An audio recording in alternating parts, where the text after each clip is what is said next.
नमस्कार, तुमचं हार्दिक स्वागत आहे चैतालीस किचन डायरीजमध्ये।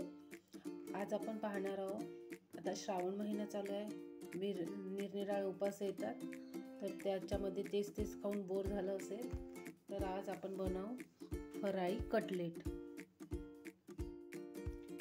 तर फराळी कटलेट बनवण्यासाठी मी इथे घेतले 3 आलू घेतले उकडून। सर्वप्रथम आपण ते स्मॅश करून घेऊया।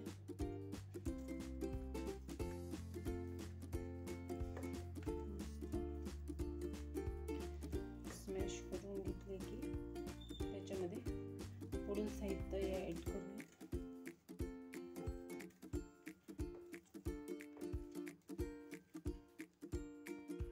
तर इथे मी आलू छान स्मॅश करून घेतले आहे।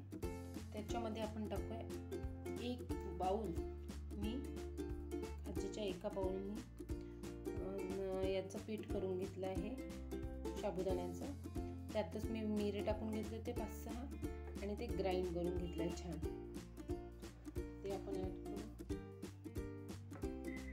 त्यानंतर मी हे राजगिऱ्याचं पीठ घेतलंय अर्धी वाटी, ते पण ऍड करून घेऊ। मिरची, थोडे जिरं टाकून घेऊ, मीठ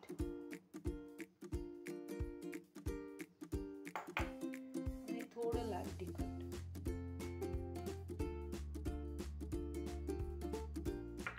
आणि पूर्ण हे आपण मिक्स करून घेऊया, याचा छान गोळा तयार करून घेऊ।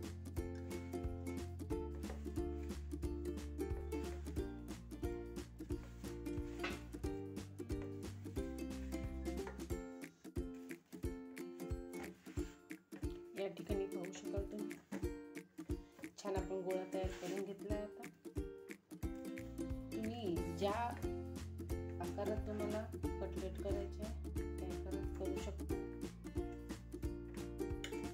तर आता आपण पुढची प्रोसेस करू। आता आपण याचा एक छोटा गोळा घेऊन सारणाचा कटलेटचा आकार देऊन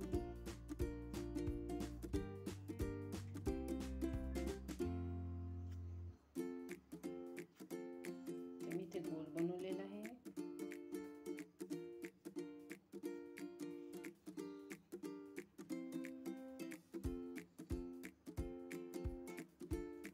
तुम्हाला ज्या आकारात करायचे त्या आकारात तुम्ही कटलेट करू शकता। एकदम गोळा बनवलेला आहे।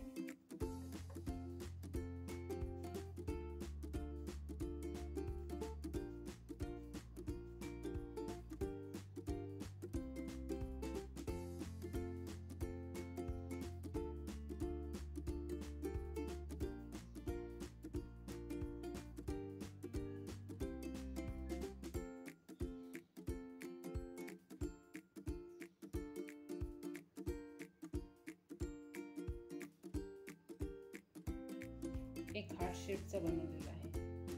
आता मी पूर्ण सारणाचे छान कटलेट तयार करून घेते।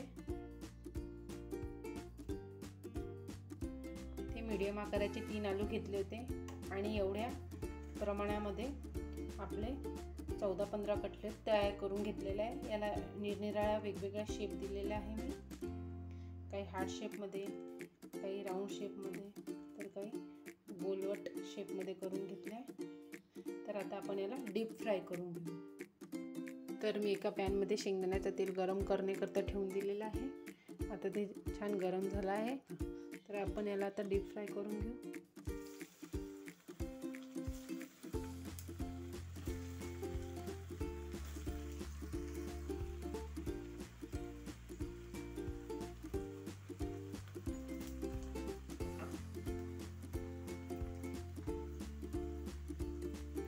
केलं तर ते खाली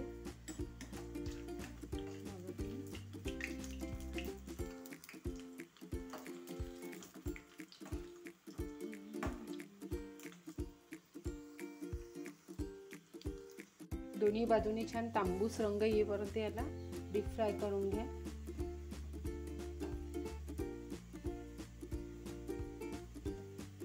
आता याला छान दोन्ही साइडने तांबूस असा रंग आलेला आहे, म्हणजे आपले हे कटलेट तळून होत आलेले आहे। आपण आपण याला आता तेलाच्या बाहेर काढून घेऊया।